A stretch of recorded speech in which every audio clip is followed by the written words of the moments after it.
রাষ্ট্রের জন্য ইসলামী আন্দোলনে সকল তৌহিদি জনতা, সকল ধর্মপ্রাণ মুসলমান সহ সমস্ত গোষ্ঠীকে ইসলামী আন্দোলনে আসার জন্য আহ্বান করছি।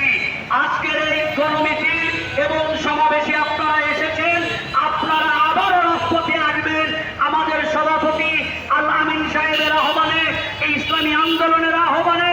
আবারও যদি রাজপথে আসা লাগে, কারা কারা আসতে তৈরি আছেন হাত তুলে রাখা। আমরা আমাদেরকে কবুল করে নিক, জোরে বলিন আমিন। সংগ্রামী সাথী বন্ধুগণ,